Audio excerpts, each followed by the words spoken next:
Welcome students. This video is for Standard 8 subject Science. In this video lecture we will start our new chapter, chapter number 7. The name of the chapter is Conservation of Plants and Animals.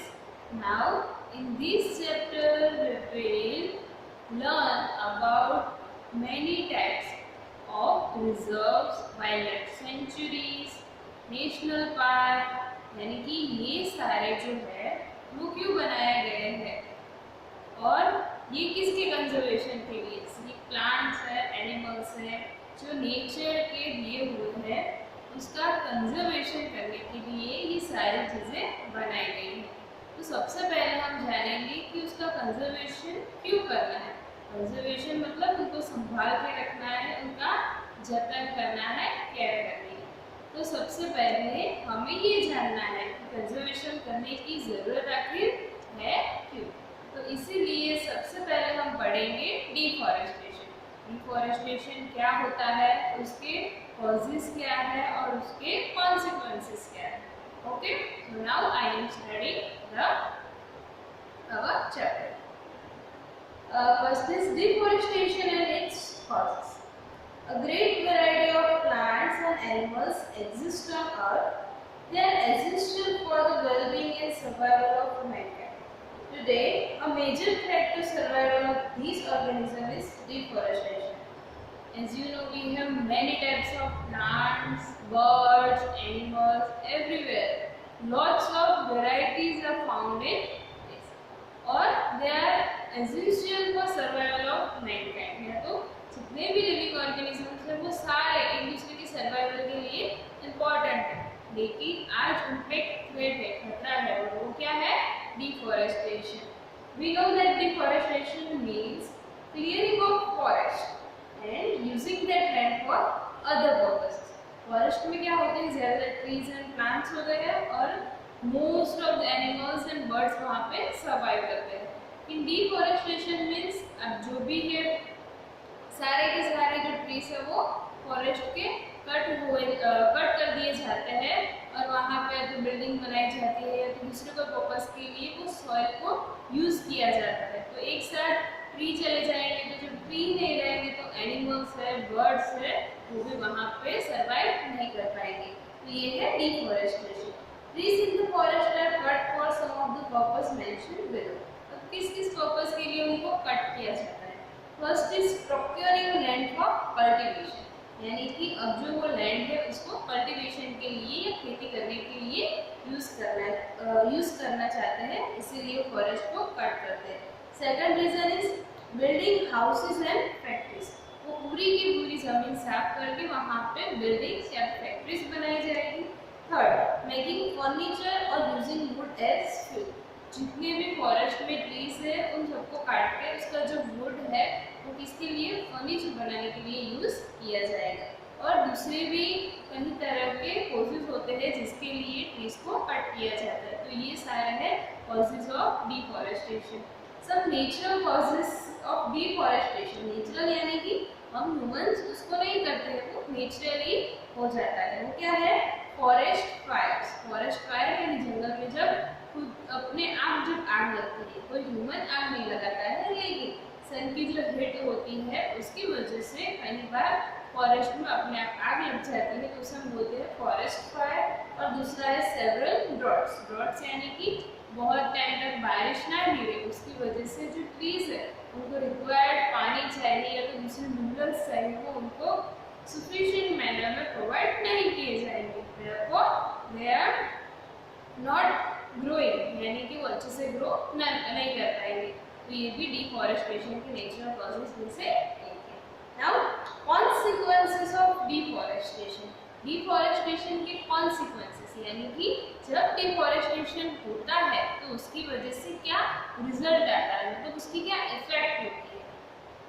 Deforestation increases the temperature and pollution level on the earth. Temperature क्यों बढ़ाया जाता है, क्योंकि आपको पता है जैसे कि ट्री है वो क्या करता है, कार्बन डाइऑक्साइड को थ्रो करता है, ऑक्सीजन को थ्रो करता है और कार्बन डाइऑक्साइड को अपने ट्रीज ही नहीं रहेंगे तो ये कार्बन डाइऑक्साइड जो एटमॉस्फेयर में है वो एटमॉस्फेयर में ही रहेगा, वो उसमें से रिमूव नहीं होगा। और जो कार्बन डाइऑक्साइड होता है वो सनलाइट को या हीट को ट्रैप करके रखता है एटमॉस्फेयर में।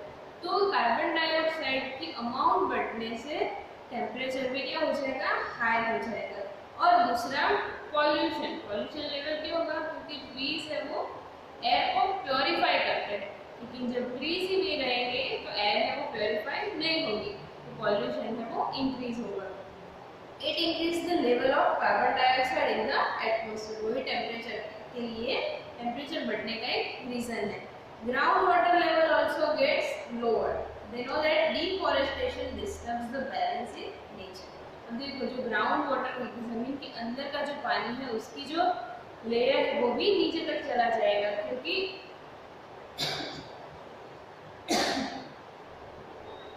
जो उसके रूट्स होते हैं, ट्रीज के रूट्स है वो पानी को सॉइल के साथ कैचअप करके रखते हैं। लेकिन जब ट्रीज ही नहीं बचेंगे तो जो नॉर्मल सॉइल है, जैसे कि रोड बन जाएगा या फैक्ट्री बन जाएगी, तो वहाँ पे पानी है वो स्टोरेज नहीं होगा। तो ये सारे हैं कॉन्सिक्वेंसेस ऑफ डिफॉरेस्टेशन। डिफॉरेस्टेशन क्या करता है, एनवायरनमेंट में पूरा अनबैलेंस कर देता है। If cutting of trees continues, rainfall and the fertility of the soil will decrease. अभी जो ट्रीज ही नहीं रहेंगे तो रेनफॉल भी कम हो जाएगा और फर्टिलिटी सॉइल की है वो भी कम हो जाएगी। Moreover, there will be increased chances of natural calamities such as floods and droughts. जो floods है, droughts है, ये भी सारे बढ़ सकते हैं। Then plants need carbon dioxide for photosynthesis. Now, what is photosynthesis? Photosynthesis को आपको पता है, फोटोसिंथेसिस यानी ट्रीज है उसका एक पार्ट है, क्या है, लीफ। लीफ है वो कार्बन डाइऑक्साइड है और सनलाइट को मिक्स करके अपना फूड बनाते हैं, किसकी हेल्प से, क्लोरोफिल की हेल्प से। तो ये जो प्रोसेस है फूड मेकिंग की उसे बोलते हैं photosynthesis. Polar trees would mean that less carbon dioxide will be used up, resulting in its increased amount in atmosphere. जैसे कि हमने अभी सुना कि क्या है, जब ट्रीज ही कम होंगे तो कार्बन डाइऑक्साइड है वो एटमॉस्फेयर में ही रहेगा। This will lead to global warming as carbon dioxide traps the heat rays reflected by Earth. The increase in temperature on the Earth disturbs the water cycle and may reduce rainfall. This could cause drought. ये पूरा का पूरा जो water cycle है वो disturb हो जाएगा, उसकी वजह से रेनफॉल कम होगा और ड्रॉट्स की सिचुएशन भी आ सकती है। Deforestation is a major cause which leads to the change in soil properties. Soil properties यानी कि सॉइल की जो कैरेक्टरिस्टिक्स है उसकी प्रॉपर्टीज है वो भी चेंज हो सकती है। Physical properties of the soil get affected by plantation and vegetation, यानी उसकी जो फिजिकल प्रॉपर्टी है, जैसे कि उसमें से ट्रीज कट किए जाएंगे, प्लांटेशन होगा, वेजिटेशन होगा, तो उसकी वजह से वो पूरा का पूरा चेंज हो जाएगा। अब देखो ट्रीज क्या करता है, trees prevent soil erosion. Soil erosion यानी कि सॉइल इरोजन क्या होता है, जो सॉइल के ऊपर का लेयर है वो पूरा धुल जाता है, वो गायब हो जाता है। तो जो ट्रीज है उसको बचा के रखते हैं उसके लेयर को, यानी कि trees help to prevent soil erosion. Fewer trees result in more soil erosion. अगर trees कम होंगे तो soil erosion ज़्यादा होगा.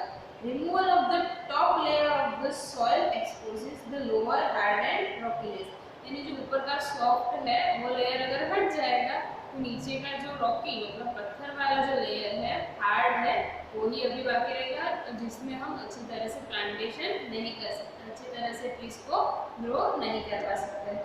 This soil has less humus and is less fertile. क्यों? क्योंकि वो less fertile होता है।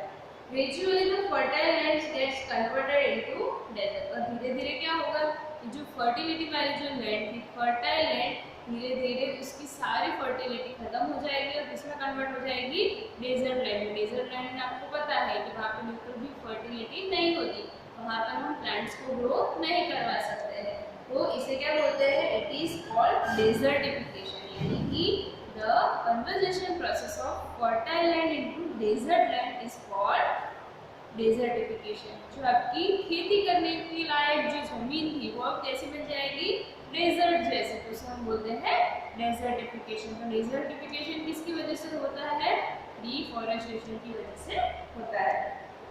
Deforestation also leads to decrease in the water holding capacity of the soil. Soil जितना water hold कर सकता है, उसको consume करके रख सकता है, store करके रख सकता है, उसकी जो capacity है वो भी reduce हो जाएगी। The movement of water from the soil surface into the ground is reduced, so there are floods. अब देखो, आप जब रोड नहीं होता जहाँ पे मिट्टी होती है, मगर वहाँ पर बारिश गिरती है जब भी, तो क्या होता है, जो मिट्टी होती है उसके अंदर पानी धीरे धीरे स्टोर होता रहता है, मतलब वो ग्राउंड तक नीचे तक पहुँच जाता है, तो इतना कोई प्रॉब्लम नहीं होता। लेकिन जहाँ पे सीमेंट के रोड्स है, तो रोड्स में वो क्या करेंगे, पानी को अपने अंदर सोखेंगे नहीं, तो पानी है वो बहता ही रहेगा, तो वो पानी कहीं भी स्टोर नहीं होगा, तो क्या होगा, बहुत जब बारिश गिरेगी तब फ्लड आ सकता है। तो डिफॉरेस्टेशन की वजह से फ्लड भी बढ़ सकता है। The other properties of the soil like nutrient content, textures, etc. also change because of deforestation. ये सारे थे वो consequences से deforestation के, कि अगर deforestation होता रहेगा तो ये सारे consequences आ सकते हैं, ये सारी bad situation create हो सकती है। Now इसीलिए ज़रूरत है हमें कंजर्वेशन करने की, किसकी, फॉरेस्ट की। फॉरेस्ट में क्या होता है, ट्रीज, प्लांट्स, एनिमल, बर्ड्स, तो हमें क्या करना पड़ेगा, उनका कंजर्वेशन करें, क्योंकि जब भी ट्री नहीं होंगे तो एनिमल्स या बर्ड्स वहाँ पे नहीं रहेंगे। वो पता है नॉर्मल वो सिटी में इतना नहीं रहते हैं, क्योंकि उनको जो नेचुरल एनवायरनमेंट चाहिए वो कहाँ पर मिलता है, फॉरेस्ट में ही मिलता है। तो अगर फॉरेस्ट ही खत्म हो जाएंगे तो जो एनिमल्स या बर्ड्स है वो भी खत्म हो जाएंगे। तो इसके लिए हमें कंजर्वेशन करने की जरूरत है।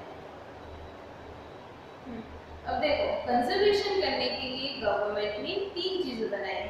सबसे पहले है wild life sanctuary, national park and biosphere reserve. अब देखो, बायोस्फीयर क्या होता है, सबसे पहले ये जानेंगे।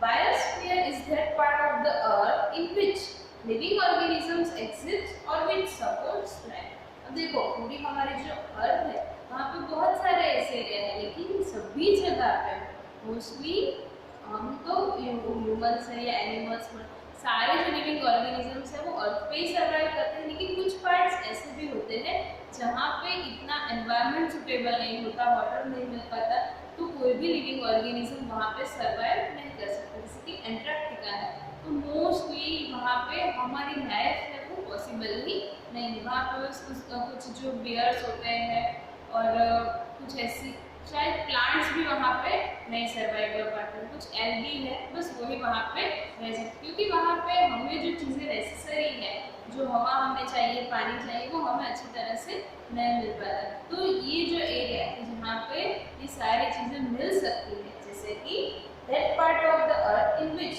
living organism exist और which supports life, यानी जो लाइफ को सपोर्ट करती है, वो जो एरिया है या वो जो पार्ट है उसे क्या बोलते हैं, biosphere. Biological diversity or biodiversity refers to the variety of organisms existing on the earth, their interrelationships and their relationship with the environment. Biodiversity या तो बायोलॉजिकल डाइवर्सिटी क्या होता है, हमें पता है कि बहुत सारे वेराइटीज के एनिमल्स, बर्ड्स, ह्यूमंस, ये प्लांट्स, वो सारे लिविंग ऑर्गेनिजम्स हैं, माइक्रो ऑर्गेनिज्म। तो ये जो सारे वेराइटी और उन लोगों के बीच का जो इंटरकनेक्शन है, ये सारा है वो किस में आता है, बायोडाइवर्सिटी में आता है। देखो, government agencies also take care of the forest and animals. The government lays down rules, methods and policies to protect and preserve them.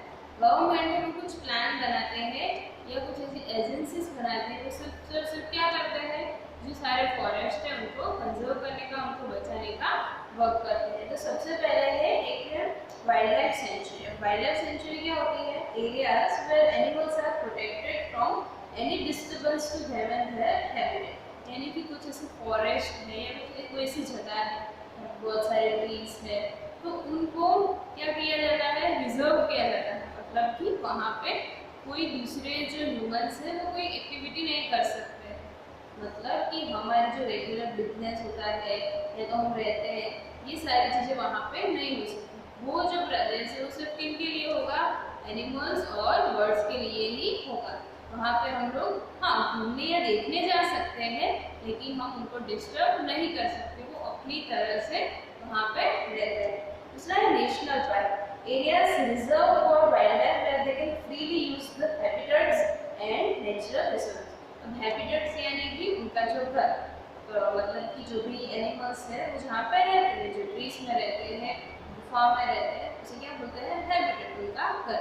तो वो अच्छी तरह से अपना घर बना के वहाँ पे रह सकते हैं। अब वाइल्ड लाइफ सेंचुरी और नेशनल पार्क दोनों में डिफरेंस क्या होता है, वाइल्ड लाइफ सेंचुरी है उसमें थोड़ा क्या कर सकते हैं, जहाँ पे वो लोग जो रहते हैं नज़दीक एरिया में वो लोग कुछ एक्टिविटी कर सकते हैं, और जो नेशनल पार्क होता है वहाँ पे सारी एक्टिविटीज़ प्रोहिबिटेड होती है। मतलब कि वो पूरा का पूरा एनिमल्स के लिए फ्री रखा जाता है कि वहाँ किसी भी तरह का कोई भी डिस्टर्बेंस ना हो।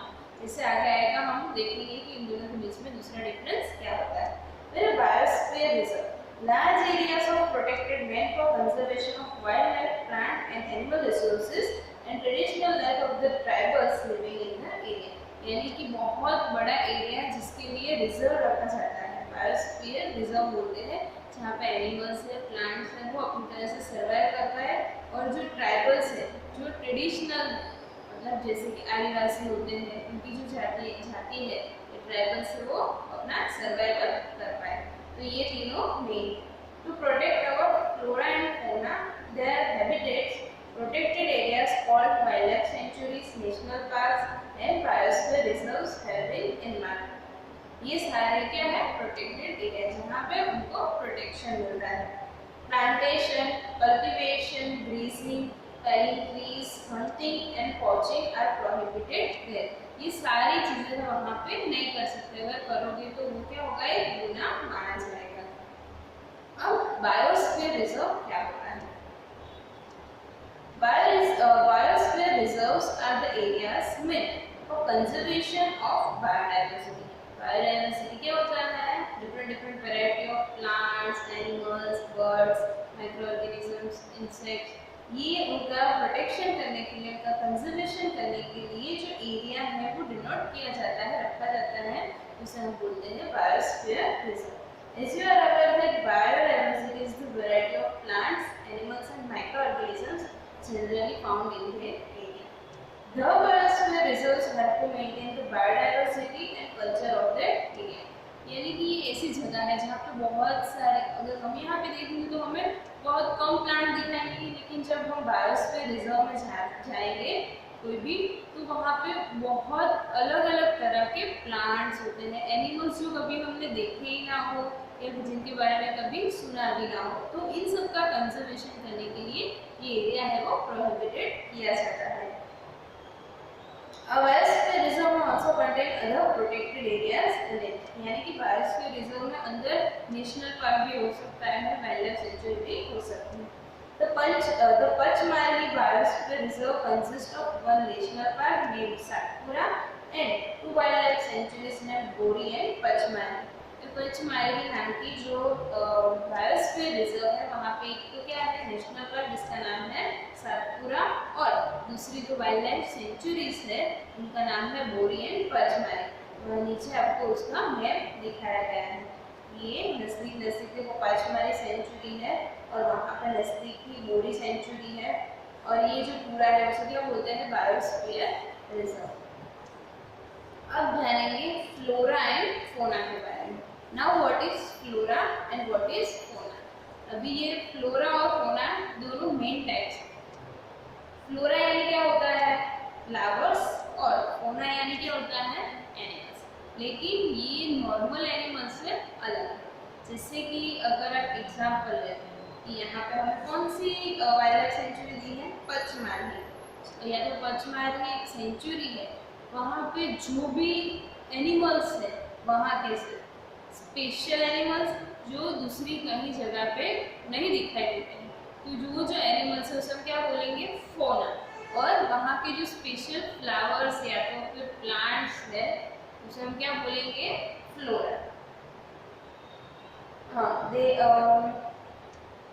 some animals and plants typically belong to a particular area. The plants and animals found in a particular area are termed flora and fauna respectively of that area. यानी कि वो उसी एरिया पे आपको मिलेंगे, बाकी दुनिया में कहीं भी शायद से ही वो मिल जाएंगे। कुछ टाइप के एनिमल्स है या तो कुछ अलग टाइप के प्लांट्स है। तो प्लांट्स है उसे हम क्या बोलेंगे, फ्लोरा, और जो एनिमल्स है उन्हें बोलेंगे फोना। अब देखो यहाँ पे नीचे आपको पिक्चर में दिया गया है sal, teak, mango, jamun, silver ferns, arjun etcetera the flora and chinkara, blue bull, barking deer, chicken, leopard, wild dog, wolf, etc. are examples of the fauna of the Pachmarhi biosphere reserve. तो ये जो सारे एनिमल्स है जैसे कि barking deer, chicken, leopard, तो ये कहाँ पर मिलेंगे आपको, पचमढ़ी बायोस्फीयर, मतलब कहते हैं ना कोई जगह की स्पेशलिटी होती है, तो ये वहाँ के सब क्या है, फोना है। उसके फ्लोरा कौन कौन से है, जामुन, मैंगो, साल, टिक, ये सारे उसके और दूसरी जगह पे भी मिल सकते हैं लेकिन रेयरली या तो कम मिलेंगे। ये है वो पचमढ़ी के special animals and plants. Now we will learn about endemic species. Species यानी कि क्या होता है, ग्रुप ऑफ एनिमल्स, जैसे कि लायन है तो वो क्या है, लायन की स्पीसीज है, उसमें सारे लायंस इंक्लूड होंगे। Endemic species are those species of plants and animals which are found exclusively in a particular area.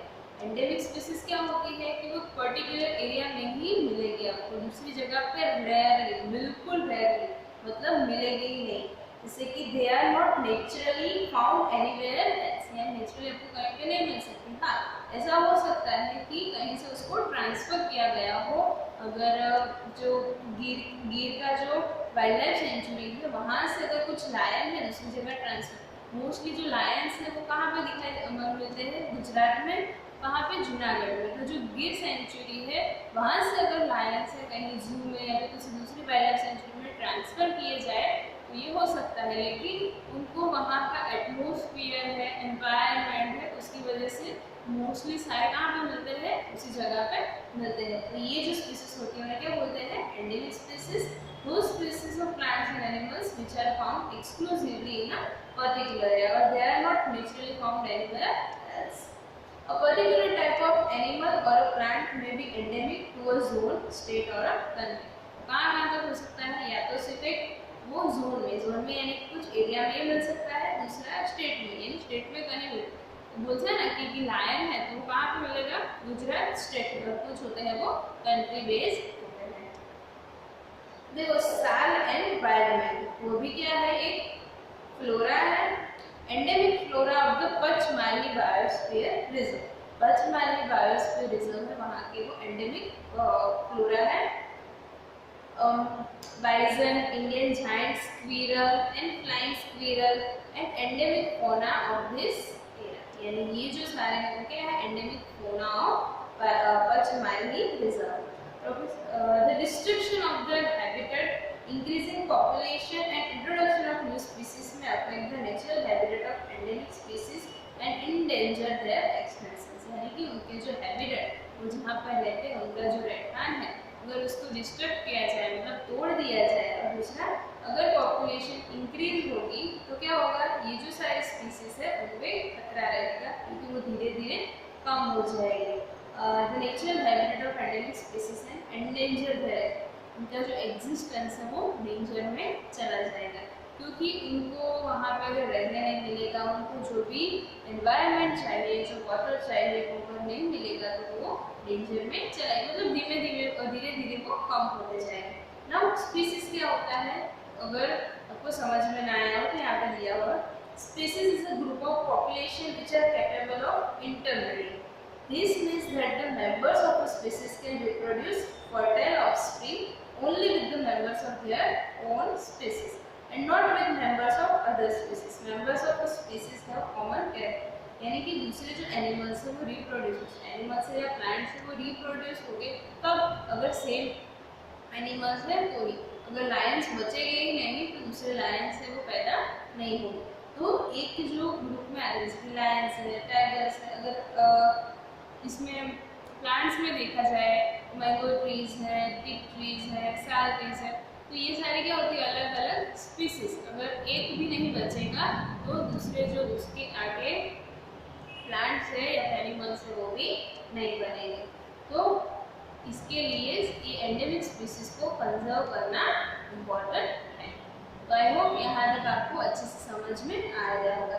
Next lecture में हम देखेंगे क्या होता है wild life sanctuary, national park, इन दोनों के बीच का difference, red data book, migration और recycling of paper, and last में पढ़ेंगे रिफॉरेस्टेशन। तो यहाँ तक आपको अच्छे से रीड करना है और समझना है कि सभी जो वाइल्ड लाइफ सेंचुरी है, नेशनल पार्क है, वो किसके लिए बनाया जाता है, डिफॉरेस्टेशन के क्या कॉज हो सकते हैं और कॉन्सिक्वेंसेस कौन से